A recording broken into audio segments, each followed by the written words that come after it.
l'un des atouts sur lesquels compte M.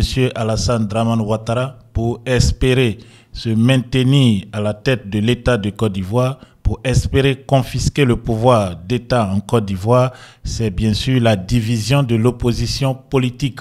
L'opposition en Côte d'Ivoire semble émiettée et chacun, en tout cas, se bat. On a cette impression, en tout cas, que chacun se bat pour ses propres intérêts.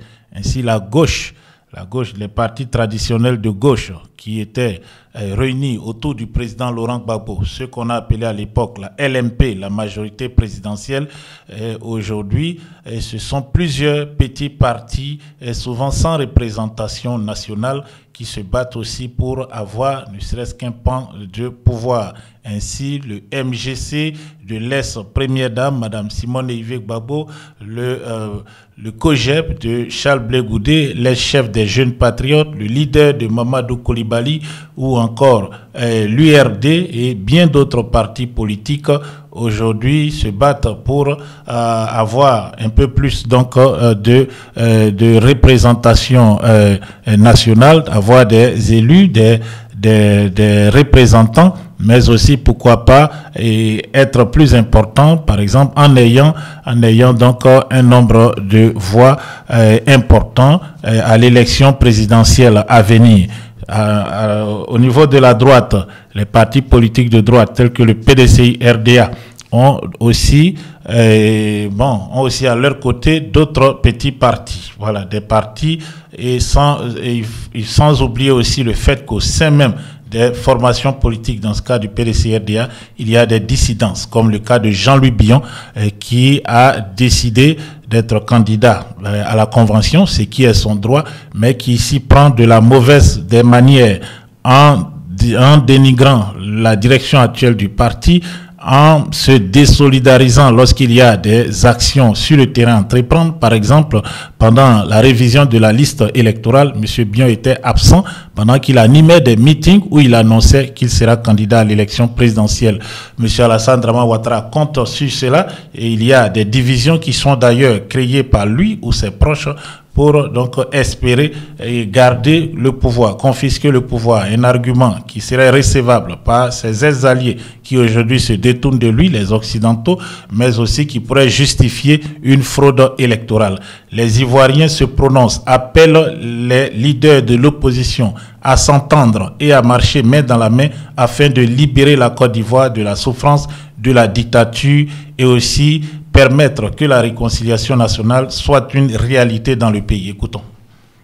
Ce que je constate, c'est que Ouattara se déclare candidat parce que il a sorti la petite goutte histoire de tester l'opinion internationale quand il invite les diplomates et tout ça et qu'il leur dit les ambassadeurs et tout et qui dit que il est en bonne santé et tout ça. Donc, je pense que il est en train de doser, quoi, doucement, doucement. Comment je vais dire ça? Pour dire qu'il sera candidat, quoi, tu vois? Sa volonté de briguer encore un autre mandat. Il tâte le terrain. Il tâte le terrain avant son voyage à Paris. Voilà, exactement. Mais est-ce que comment ça se passe avec le président Laurent Gbagbo? Je pense que sa candidature n'est pas toujours confirmé sur non, il n'est même pas liste sur électorale. Oui. Il n'est pas sur la liste, oui, ça, sur la liste électorale. Il n'y est pas encore. Donc, je pense, on est dans une situation anormale. On est dans une situation anormale. Ces élections seront anormales. Donc, à situation anormale, on partira avec des décisions exceptionnelles. Je sais que quand on est dans un parti politique, quand on est à la tête d'un parti politique, on tient à avoir la magistrature suprême. C'est ça l'objectif, diriger le pays et tout ça. Mais là, on est dans une situation anormale. Donc, on ne peut pas penser à diriger le pays. On ne peut pas penser, voilà, il y a deux personnes clés qui sont pas sur cette liste-là. Soro Guillaume n'est pas sur la liste, Laurent Gbagbo n'est pas sur la liste. Donc, qu'est-ce qu'on fait? On va aller aux élections comme ça. pour éviter des problèmes. Parce que si on veut sortir dans la rue, je sais que c'est ce qu'il faut faire, sortir dans les rues, manifester. Mais avec ces gens qui sont en face, on sait le nombre de morts qu'il y aura. Donc, on peut éviter les morts et puis se dire, bon, OK, comme on est dans une situation exceptionnelle, on va taire tous nos, comment je vais dire ça, toutes nos différences et puis se rassembler tous, je parle de l'opposition, tous se rassembler autour d'une seule personne pour faire tomber ce régime. Parce que ce régime doit tomber et c'est ça l'objectif de tout le monde en ce moment. De tous ceux qui sont dans l'opposition, c'est que ce régime tombe. Donc si mathématiquement parlant, le RHDP est en face de l'opposition qui se réunit tous derrière une seule personne, le RHDP ne peut pas dire qu'ils ont gagné demain. C'est pas possible. Si tous les partis politiques de l'opposition s'entendent, puisqu'il n'y a pas le nom de Laurent Gbagbo sur la liste, il n'y a pas le nom de Soro Guillaume sur la liste, on s'est dit, bon, en ce moment-là, qui est quand même, qui représente le mieux, qui peut quand même aider l'opposition? La seule personne qu'on voit aujourd'hui, c'est, je vais dire, il y a d'autres personnes qui sont là, mais la seule qui est visible aujourd'hui, c'est quand même le président Thiam. Pourquoi tout le monde ne se regroupe pas pour éviter les morts, pour éviter de descendre dans les rues et puis on va tuer les gens? Pourquoi ne pas décider, OK, en situation exceptionnelle, décision exceptionnelle. On met bas la terre, nous tous, on se met derrière Thiam, on va affronter Ouattara. Ça là, ça ne peut pas passer. C'est pas une proposition qui peut passer. Si on décide d'éviter les morts, on met bas la terre. On fait taire nos égos en tant que leader. Et on se dit, pour la Côte d'Ivoire, pour sauver le pays, pour sauver la Côte d'Ivoire, on va se mettre tous derrière Thiam. On va lui donner peut-être 5 ans pour réorganiser les choses. En 5 ans, les partis politiques peuvent encore se réorganiser. Et puis en 2030, on aura des élections démocratiques bien comme partout dans le monde. Comme au Ghana, comme partout. Mais en 2025, là, il y a quelque chose qui va se passer et on doit éviter les morts. Et donc, on va aller avec une décision exceptionnelle, tous les partis politiques. On va se mettre derrière une seule personne pour affronter Ouattara. Et on va voir. Ouattara ne pourra pas dire au sortir des élections que lui, il a gagné en face de toute cette opposition. C'est pas possible. Même s'il triche n'importe comment, il ne peut pas venir dire qu'il a gagné. Mathématiquement parlant, ça ne se fait pas. Ça ne sera pas possible. Donc, rien que pour sauver la Côte d'Ivoire, je pense qu'aujourd'hui, les partis politiques comme le GPS et puis le PPACI doivent, parce que puisque eux, ils ne sont pas sur la liste, au lieu de dire, il faut que vaille, nous, on soit sur la liste, et pour ça, les gens doivent descendre dans les rues et qu'on les tue, on va dire, bon, comme on aime la Côte d'Ivoire, on aime le pays, ce n'est pas grave, on va se ranger derrière une seule personne.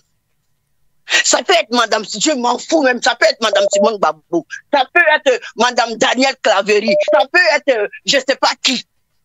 Mais la personne que je vois, c'est Thiam. Mettons-nous tous derrière Thiam pour aller affronter ce monsieur-là. Parce que ce qu'on veut, c'est de les dégager. Et puis éviter les morts. Parce que si on ne prend pas cette solution qu'on dit, non, on va descendre dans les rues. On va montrer, c'est pas possible, les Ivoiriens, on est fatigués. On est fatigués là, il y a d'autres alternatives. On peut, comme on dit des fois pour tant que devant le diable et tout, il faut avoir des idées, utilise un long bâton pour te battre avec le diable, quelque chose comme ça qu'on dit des fois. Mais il faut penser autrement. Moi, je pense que on peut avoir d'autres solutions que de choisir le suicide là. Parce qu'avec ces gens-là, c'est aller se tuer. C'est quoi 5 ans? Si on donne 5 ans à Thiam, maintenant si Thiam fait bien, ben, il peut gagner encore parce que le PDCI aussi va s'organiser. Hein? De 2025 à 2030. C'est quoi 5 ans? C'est rien. On donne on fait tomber ce gouvernement et puis les choses repartent à zéro. Je sais que Thiam va réorganiser il va réorganiser beaucoup de choses. On aura le temps, sans stress. Nous tous, on pourra rentrer en Côte d'Ivoire. Oh ya, mon petit Bassam m'attend. Oui, madame. C'est quoi tout ça? Voilà, madame Aya, l'africaine. Voilà, oui. Un nom voilà, très, très évocateur. Et j'aimerais vous dire, les partisans de M. Gbagbo demandent aux autres de l'opposition, par exemple du PDCI, etc., de montrer leur bonne foi en les accompagnant dans la lutte contre cette injustice qui est faite à M. Gbagbo, le fait qu'il ne soit pas sur la liste. Montrer leur bonne foi et après on verra. Donc, est-ce qu'aujourd'hui le PDCI peut faire quelque chose pour l'inscription de M. Gbagbo sur la liste? Oui, mais ce qu'eux, ils n'ont pas pu faire là, le PDCI peut faire ça. Mais qu'est-ce que le PDCI peut faire? Donc, ils n'ont qu'à dire, ils veulent dire que le PDCI se mette avec eux pour aller à la boucherie se faire tuer. C'est ce qu'ils veulent. Que le PDCI se joigne à eux pour aller se faire tuer parce qu'on sait ce qui est en face de nous. On sait ce qui est en face de nous. Laurent Gbagbo, c'est vrai, il subit une injustice. C'est vrai, tout le monde reconnaît, tout le monde le sait. Mais comme je le dis toujours, cette injustice a été réparée. De manière spirituelle, ça a été réparé. Tout le monde entier a su que Laurent Gbagbo a été incarcéré de manière injuste et qu'il a été acquitté et que donc Laurent Gbagbo vraiment il a perdu presque 10 ans de sa vie pour rien. Tout le monde entier a su ça. Tout le monde entier a su. Donc Laurent Gbagbo, le président Laurent Gbagbo est sorti de là victorieux. C'est une victoire qui ne dit pas son nom. C'est une victoire dans le spirituel. Laurent Gbagbo, tout le monde, même Laurent Bourgui ou bien je sais pas qui là, il est encore venu parler de ça à la télé. Confirmé encore. Donc Laurent Gbagbo a été lavé. Laurent Gbagbo a été lavé. Donc tout le monde entier a su que le monsieur là a subi une injustice. Ça c'est déjà là une réparation. Que le monde entier le sache. Et Laurent Gbagbo, Dieu merci, il est sorti. Il est sorti, c'est vrai que bon, sa santé, peut-être que c'est pas 100%, mais au moins il est sorti vivant de là. Il est reparti à Mama, aller voir la tombe de sa maman. Qu'il aille s'asseoir, devenir conseiller et vivre sa vie paisiblement. Maintenant, tout ce qui vient devant là, ça vient du malin. Tout ce qui est devant qu'on dit il faut rétablir la justice. Tout ça, ça vient du malin. Parce que en fin de compte, il y aura encore des morts. Tout ça, ça vient du malin. Le monsieur, je sais pas, il a été lavé, il a été blanchi. Il a été blanchi. Donc, pour moi, cette injustice-là a été réparée déjà. Parce qu'il a été blanchi sur le plan mondial. Laurent Gbagbo peut profiter pour s'asseoir, écrire ses mémoires et tout ça. Et être conseiller des plus jeunes. Mais pour moi, il faut éviter les morts. Il faut éviter tout ce qu'on voit venir. Tout ce que des prophètes ou bien des prophéties annoncent. Il faut éviter ça. On peut éviter ça si on veut. On peut éviter toutes ces choses-là si on veut vraiment et se mettre derrière une seule personne et affronter ceux d'en face. Affronter le RHDP. Le RHDP là, ils sont pas plus nombreux que nous de l'opposition. Et laisser Thiam et après réorganiser toute la sphère politique là en Côte d'Ivoire pour qu'il y ait plus de démocratie, pour que les gens soient plus à l'aise pour s'organiser dans leur parti politique. 2030 là, c'est pas loin. On fait comme si c'était la fin du monde 5 ans. Il faut éviter les morts. On peut éviter les morts. Dieu merci, il y a Thiam qui est là. On peut Bon, si maintenant on ne veut pas, ok, on attend. On va attendre qu'un militaire, un militaire de bonne foi vienne nous aider. Un militaire de bonne foi vienne nous aider. Mais ça, là, il y aura encore son lot de... on sait. On sait ce que ça peut entraîner. Mais pourquoi ne pas passer par la voie pacifique? La voie pacifique, c'est ok, on va s'asseoir, nous tous de l'opposition, hein, on va parler, on va s'asseoir. Et pour éviter des choses, on donne le truc à Thiam. Thiam, vas-y. Organise les choses pendant 5 ans pour tout le monde. Mais pourquoi on ne peut pas faire ça? C'est une situation exceptionnelle parce que dit que lui, Laurent Gbagbo n'est pas sur la liste, comment il s'appelle, Blé Goudé n'est pas sur la liste, Soro Guillaume n'est pas sur la liste. C'est pas normal. Donc on est dans une situation anormale. Ok, situation anormale va impliquer décision anormale des partis politiques. Bon, on se rassemble tous derrière une seule personne, Thiam, et puis on va les affronter pour voir. Merci beaucoup, madame.